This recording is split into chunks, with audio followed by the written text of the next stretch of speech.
There is a remedy for all things except death. Hey there, how's it going? Thanks for joining me for another episode of Bitcoin and Coffee. I'll be your host, Eugene Forrest. So what are we looking at today with these crazy cryptocurrency markets? Still giving away to some more green, it looks like. When I checked it a few moments ago, we were on the other side of $7,000. Definitely has my spirits up a bit, I guess I'd say, but it could easily come crashing down later on today. We know how volatile this cryptocurrency market is. So, I try not to get too worked up, but like I keep saying, I'm happy about it. All right. So what else we got going on? We got Samantha over there in the chat hanging out with us today. Good morning, everyone. So how are you feeling this morning? I'm okay. Did you have your coffee? Yep, I had coffee, and I will have Diet Mountain Dew in a little while. Yay. All right, Samantha. Well, I mean, since the market's looking green, it looked like EOS was up quite a bit. Maybe we should go ahead and pull up that coin market cap over there, do one of those screen share things for you, and I guess we'll go over some of this stuff real quick.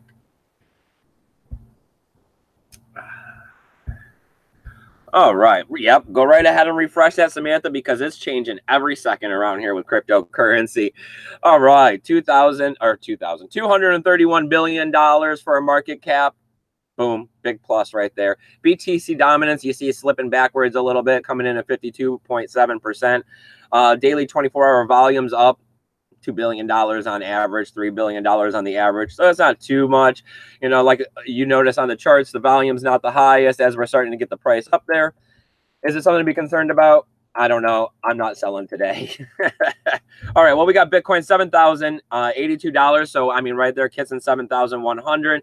That's up 1.2%. We got Ethereum coming in at 294. Yes. Getting up there, coming close to $300. I'd like to see that momentum going. Like I keep saying, everybody's diversified. Of course, I'm diversified as well. Yes, I hold some Ethereum. It's kind of hard not to when it's in the number 2 spot, but I think I am getting ready to want to try to dump this here, Samantha.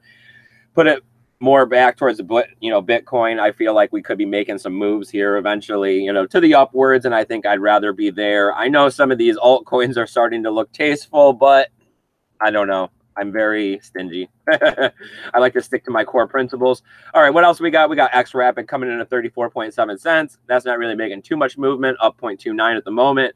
I mean, they got a long ways to go, as I keep saying, to their all-time highs, but I mean, a lot of people think there's going to be some money to be made there, especially if you go listen to the crypto twin brothers there. The crypto twins. Yeah. Yep. All right. Well, we got Bitcoin Cash coming in at $560. That's up 2.2%. Like I said, EOS right there making some nice moves, getting back up there to around where my stop loss was called. Not concerned about it, though, but it goes to show that, you can hold and you'll get back there. Cryptocurrency bounces, and it bounces hard, especially with the altcoins. $6.19. That's a 14.3% gain. We got Stellar Lumas coming in at 23.2 cents. That's a 1.5% gain. We got Litecoin still undervalued at $62.49. That's a 2.8% gain. But, I mean, the longer it stays cheaper, the better, right? All right, let's see what we got going on with Steam. Got that very last payout today. All right, coming in at 98 cents. That's not too bad. Up almost a full percent there. And let's go back to the top because we got to type this one in. And let's take a look at our Steam back dollars. $3. So that's up 0.27. Telling us that it's not inflating, even though some of these altcoins are picking up value. So I guess the ones that are picked up more value were extremely undervalued. That's what we're going to go with. I don't know. It's always a speculative market here with these cryptocurrencies. Not too many of them have, real world case use scenarios. Like they keep saying, only 8 dApps have more than 300 daily users. If these things were at the Play Store, they'd be pulled down. All right, let's see. What else do we got going on? Well, as I have to continue to keep doing, let's plug this tally account, Samantha. So you think we're going to make it to EDC? Yeah. I mean, we still have enough time. Like, even if, we got a $5 donation every day for 60 days, we would make it now because we've already reached halfway. Well, the gentleman that owns the mini farm that I've been feeding the animals at in the morning is donating $20. He gave me $20 in cash, so I have to I'll take that last Steam payout, and I'll go ahead and I'll send that. I'll turn it into Bitcoin, and I'll send it to this wallet later on today after I get home. So there'll be another $20 added to that. So I want to give a shout out and say thank you to Carl for the $20 donation. He doesn't know exactly how it works, so he was just like, take $20. Well, he said that he took the time and watched a couple of our videos here, and he said that he doesn't really understand Bitcoin. He said that he had heard a lot about it last year, and then he said that, and then he said that he tried to watch a couple other videos, and he said that it just seemed like there was a lot of people trying to sell you stuff, and he couldn't quite understand what all these other coins were. So it was, you know, more of the case of an older individual who isn't very tech savvy, you know, becoming overwhelmed when they go to try to figure out what Bitcoin is, because they're so bombarded with so many scams and altcoins and ICOs and stuff. When you go to look into the space, you know, it's a tragic downside of, you know, what we're dealing with here in the cryptocurrency space. But I mean, that's why I'm out here trying to make it better, and so are a lot of other people. All right, let's go ahead and stop this screen share. Let's go ahead and pull up the chat for Samantha. And let's get back out here in front of the camera so I can show you guys my adoring face. This is good coffee today, Sam. Oh, well, thank you. It's like your fourth cup, so hey. Well, I got to get going. Yes, you also have your travel cup ready. All right. Let's see. What do we got going on? Well, let us know what you guys think of the picture. Is it any better? Because I actually ran an Ethernet wire out here that's like 100-foot long from the house to... It's like 200 and something, but it's longer. Like, it's very long. You know, I mean, I was doing tests on our internet connection because, like I say, I really am trying to always make this show better for you guys. I'm always trying to improve myself so that I can come out here with a better presentation. What was our upload speed? It was fighting 1 megabyte for an upload speed. It was horrible. We have horrible internet. So when we uploaded, we were getting like 1.3, 1.4 with the wire. So I figured I'd run the wire out here and see if that makes this internet any better, because that's what's causing the lag and the bad pixelization. Yeah, because the bare minimum is comment down below. Let me know what's happening. If you guys are live, let Samantha know in the chat. Do we got anybody in the chat today, or am I out here just talking about that magical internet money as I tend to do? We have Silent Lamb. Yes. He says, hey, buddy, hey, thanks hey. for coming out. We have Tech Lords. He says, good morning. Good morning, Tech Lords. I appreciate you coming out here every morning. And then we have Gene Baker is also here, and he says good morning, and that we have seen the lows. My man. That'd be nice if we've seen the lows. I mean, I just, you know, I don't want to go tell people that we've seen the lows and then have us dip down lower and get all those angry emails from people, because, you know, that's what happens. People are always looking for someone to blame when they go and lose money. And I'm not really here to help make anybody rich. I'm here to help and assist with your developing skills in the cryptocurrency market and Bitcoin. I'm trying to help people avoid the scams and learn how to store and save their cryptocurrency properly, while producing a YouTube video that shows my character and my beliefs in the cryptocurrency market, so you can see who you're pretty much like getting in bed with when you go to deal with me, to have me give you a hand. And later on down the road, hopefully consultation services, as cryptocurrency is $100,000 and everybody needs to get into this, and I'm selling my services for like lawyer fees, and we're rich. All right, but first off, we got to get to the news, and we got to get some adoption going, right? Well, let's see. What do we got up here first to get the news rolling? Well, let's see. We got South Korea is going to be publicly sponsoring a hackathon. I think this is that name. Hackathon. I just always picture like the old 80s movie, the one with where they were the hackers and they all had the little laptops and they were like just sticking in phone wires from pay phones to do the dial-up. Was it called Hackers? I think it might have been called Hackers. Yeah, like with the tall blonde dude that I think is now Sherlock Holmes. I think so. I'm really bad with actors' names. I don't know what his name is. But yeah, I just picture a bunch of like cyberpunks with mohawks sitting out there, like plugging in wires to their laptops and going real fast, typing at 100 words a minute, saying breaking through barriers.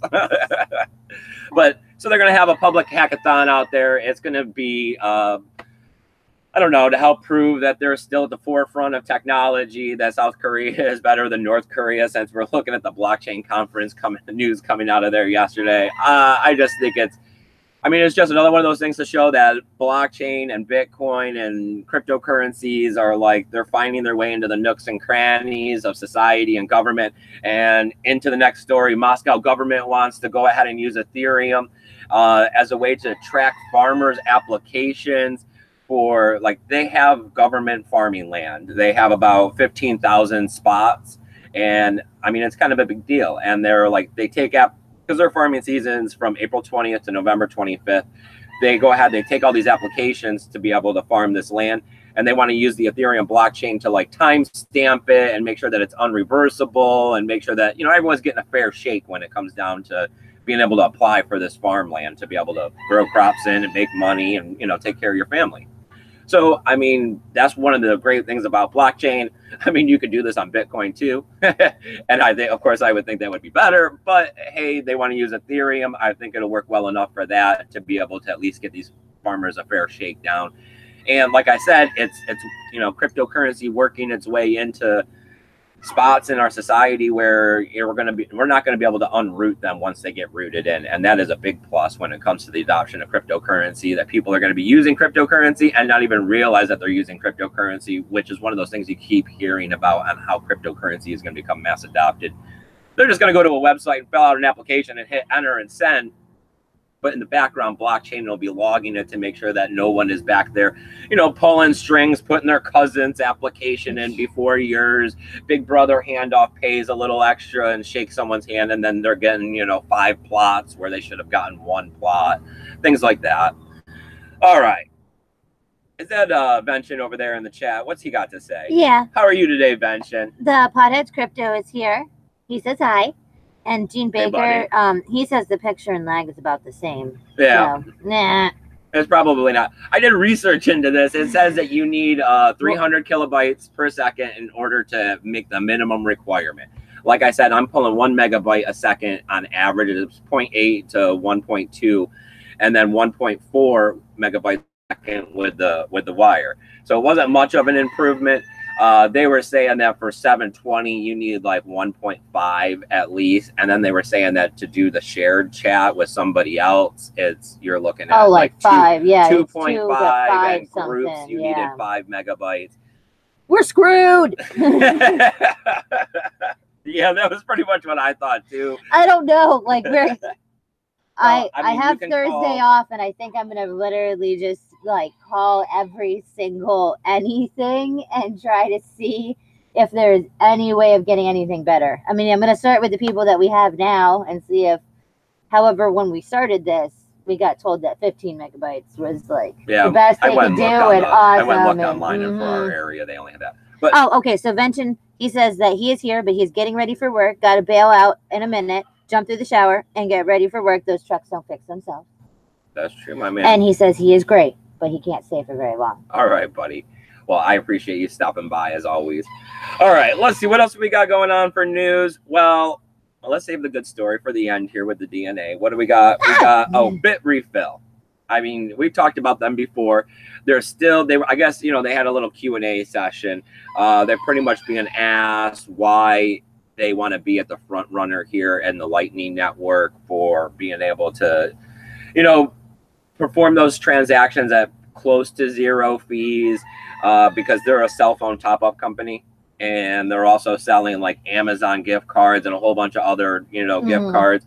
But it's pretty much that, you know, they're helping support the Lightning Network. They're out there, they're running refill company on, right. But it is cool. I mean, and to me, it seems like a silly question to ask, because if you're out there because you want to be the first mover. The first mover always has the advantage. Being out there and getting these secure lines created on the network is going to be key. And then with them being able to offer all of these different avenues, it's going to make their channel appealing. And the more appealing their channel is, the more fees they'll be able to collect from all these different people who will want to go It'll end up becoming one of the key chains in the entire network, which is, you know, how people talk about centralization in the Lightning Network. Not that they're centralizing it, but it is to centralize it, you'd have to have a lot of these key channels all together under one ownership. But still, there are going to be key channels when it comes to Lightning Network, and having one of those is going to be beyond profitable. So there's all sorts of incentive to go out there and be the first mover advantage in opening up a Lightning Network channel that is used by like half of the network, because you're offering gift cards and everything else for a million places, and it allows people to make Lightning payments and spend their Bitcoin. But then on top of that, you know, you're a good enough company to go out there and protect it and make it secure and be at the forefront of this technology. I mean, all right. So, I mean, what do you see from all this? What's the point in it? It goes to show that Lightning Network is being adopted. It goes to show that we're seeing, you know, advancements in it, even though we're looking at it possibly being 2 years before they stop calling it beta and all of these other things. It is functioning. It is functioning. And it's a lot more functional than people think it is. Yeah. I mean, I don't know. I see that. I mean, there's a lot of people who pay for, you know, cell phones and on like gift cards. And I mean, that you just need people to use it and you will see that it is awesome.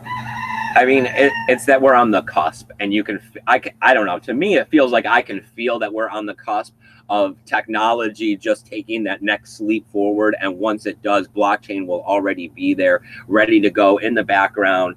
And by then, the accredited investors and all of that will have hopped in and pumped the price up to something higher, and it will be something that the average everyday person wants. Sense. You know, and it may not be, you know, you may still have dollar bills in your pocket and all of this other stuff, but it's going to be something new that a lot of people are going to want to have. A lot of people are going to see the value in it when they can start transmitting it across borders carelessly. You know, there's so much to it that it's undeniable at this point that it's going to be something. It's just a matter of wrapping your head around it and being incentivized to actually go out there and do the legwork to understand it and get your hands on it. Because, you know, besides Coinbase being simple, it's kind of difficult to get your hands on cryptocurrency. And then it's even more difficult to take personal responsibility of it. And then on top of that, to have the discipline to hold it through these price changes and the FUD that comes out and the FOMO that pumps it up. You know, it's a matter of character being paired with the ideal of how this cryptocurrency is going to revolutionize the world, and being intelligent enough to see that it's going to happen. Yeah, I mean, I don't know. We just need one something, and as soon as everybody uses it, it'll be huge. I mean, but it's like we need something, like how everybody keeps going, oh well, there's a new social media type of something. No one uses it as much as Facebook and Instagram. Right. Like, no matter what, because there's a couple of them, and like everyone has something, and it's like the stuff that everybody uses, but everybody's not using it. And as soon as they do, right, it'll be bam. There will be nothing. Like, it will be. I know it is. I guess it's just, you know, what way is this going to actually be introduced into society? Because we're trying to say Bitcoin as a form of, you know, money or store of value or whatever you want to look at it through that aspect. And then a lot of people are saying that it's going to happen through one of these dApps that are being created, like how CryptoKitties is, you know, like a game type situation. Yes. And then others are saying that it's going to be that it's going to be a platform situation, that they're going to create this platform where things are going to be built on top of it, and that's where the technology is going to go into mass adoption. So it's just, you know, that's why it's another one of those layers that helps make cryptocurrency even more complicated, is that you have to figure out or think or base your own decision on, is it going to be finance, platform, or dApp? And then, you know, is it going to be all three? You know, what do you think is going to make it first? Which ones do you think are better?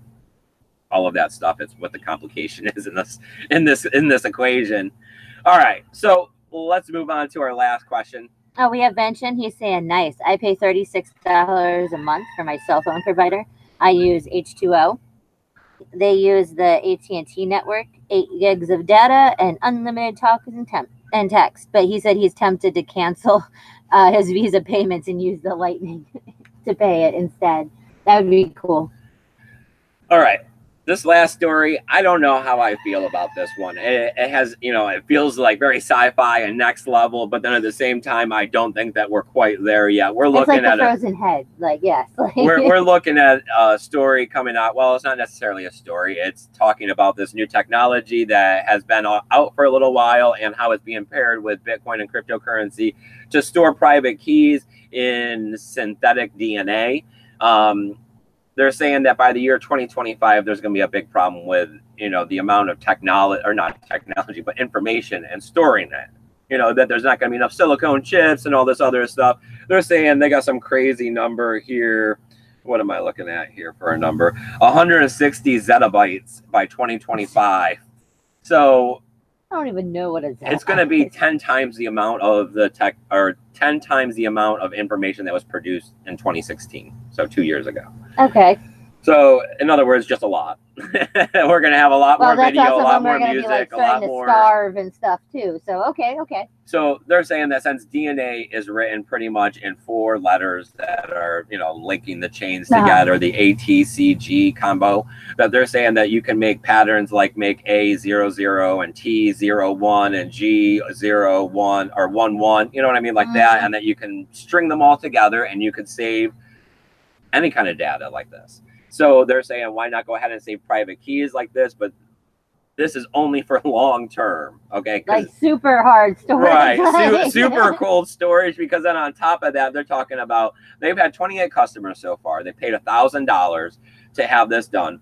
And they're even that's not that much for, like, that's kind of scary. Like, you would think it would be more than 1,000. Well, some of the other technology, I think it's because of the amount of data that's being done in this DNA, this synthetic DNA that they're doing, because they were talking about, you know, that they had put all of this other stuff in DNA strand, and it was like 7 megabytes, and it cost like $7,000 and all of this other type stuff. So it is the amount of data. Okay. Well, I mean, they're trying to go super secure. They're using proton mail, which is encrypted.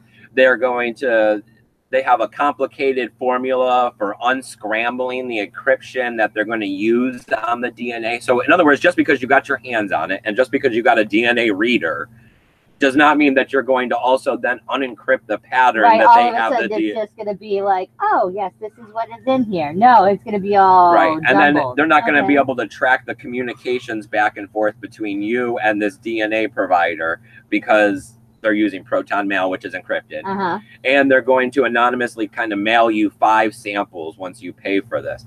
What I saw as the big downside is that you got to keep this frozen. Yeah, like for like never not. Oh, yeah, you got to like stick it in your freezer. I mean, we here in Florida, we know what it's like to go without power. You get a hurricane to come through, you're out without power for 5, 6, 7, 10 days at a time. It's crazy. So what, you're going to be running out buying dry ice and putting it on dry ice? I mean, yeah, you would, but yes. But then at the same time, I guess if you have that kind of money, you'd have millions of dollars and have backup generators and solar panels and stuff like that. So you wouldn't be relying on the power system and the powers that be to help you protect your money. Yes, it would be like where you're, frozen cat's head and whatever else you're going to do with your sci-fi-ness all in that freezer that never dies. I mean, it's some next level stuff, but crazy. But at the same time, like, I don't know if I would want all of that complication. I mean, you'd really have to be thinking like 10 years down the road, and that hacking is going to be the biggest problem. And this definitely gets rid of the wrench attack in that sense, because it's like, even if you got I don't know, like, can the person that has the DNA sample, can they unencrypt it? Or do you have to go back to the DNA people who, like... There's complications. What kind of instruction does this come with? I know, but then they were saying that you're not even going to give your passcode over. You're going to, like, encrypt it yourself before you hand it over. And then they're going to do more? Yeah, so... I mean, to me, it sounds like there's a good possibility that somewhere in all of this that it's going to get lost. It sounds a little overcomplicated. I mean, keep it simple, stupid, right? But yes, I see the point, because it would make it very hard to just get it. I mean, it's a lot more than the things that slide under the tables or walk onto the things that hide or the dog tag, like private key crap. But I don't know. Oh, there's no one talking. Oh. It's still too early for everybody. It's too intense to be thinking about all this DNA manipulation just in order to save my private keys to my cryptocurrency wallet, because I'm an early investor and I want to make generational wealth for my family. If you had millions of dollars and things like that, I could see it. It's just, I don't know. That's a lot of trust in somebody else. I guess it's saying things like, you know, yes, it's expensive now. Yes, it's not quite all worked out, but down the road in 5 years, it would be cheaper, just like 3D printing has gotten easier and cheaper. So eventually down the road, you could possibly have some sort of little device that would 3D print your own small DNA sample that you didn't have to refrigerate in some sort of a plastic silicone chip down the with your road, private keys, which then you would then, you know, Yes. somehow keep type deal. down You'd the have road, chips. like if this worked or whatever, they would find a way to put it in like actual DNA, and you'd walk around with it. Right, you just scan your finger. Yes, like they, you know, if we're talking that this works, I mean, really, they wouldn't stop at the frozen stuff. They'd keep going. You get the DNA manipulated in the end of your finger every time you send and receive money. Like, yeah, like you have a little piece of something on the end of your finger like that's manipulatable. Yeah. And it keeps everything. Like they scan your finger and it has all of your, you know, identification. All right. So I hope you guys are having fun because we're out here with the coffee today. Silent Lamb says howdy y'all to everyone. But there's not much. Yeah, it looks like the chat's a little lax today. It's okay, all right. guys. We'll be here again tomorrow at 7:45. I mean, I think the new time slot's working out well. It's working nicely for, you know, everything else I got going on in my life because as always, I like to try to stay busy. So what else we got going on, Samantha? We got our weekend show, right? We don't know what day that's going to be, but we're always out here every weekend, either on Saturday or Sunday. We try to do them in the evening. We stay out here for like, I mean, I say a half hour, but it's usually an hour. We do a live Q&A session, so go ahead. It's a great time to come out, get some questions answered. As always, I got my free help desk. It's at eugeneforrest20@gmail.com. You got to shoot me those questions. You got to let me know what you got going on. I'm here to help, all right? It's absolutely free. It won't cost you 0.1 Bitcoin or 0.01 Bitcoin to get my answers. If I don't know what the answer is, I'll go out, I'll find it for you. I got a lot of connections. I've been here for 2 years. I know quite a few people. Let's see what else we got. Well, besides the tools, the links, and affiliation codes listed down below, there's some donational addresses if you got that extra crypto, but I'd rather have you give a little bit to that EDC fund to try to send me and Samantha out there to do some of that legwork, hand out those flyers. I think it'll be a great time. I think we'll bring back some amazing photos and videos for you guys all. What's up? Oh, we have Silent Lynn saying that he's going to the blockchain cruise next week. Ooh, yep, nice. And that he'll keep us posted. Awesome. We also have somebody, Crypto Beast says good morning. Morning, buddy. Nice to see you out here. What Charlie Lee, Tone Vase, Bobby Lee, the list keeps going for the cruise. I know. It seems. I know. That'd be cool. I can't ever get away. It's never happening. Okay. All right, you guys. I think that was about it. I lost it. I know. All right, you guys. Because of me. Have a great day. Take care of each other. And remember to keep your Bitcoin safe.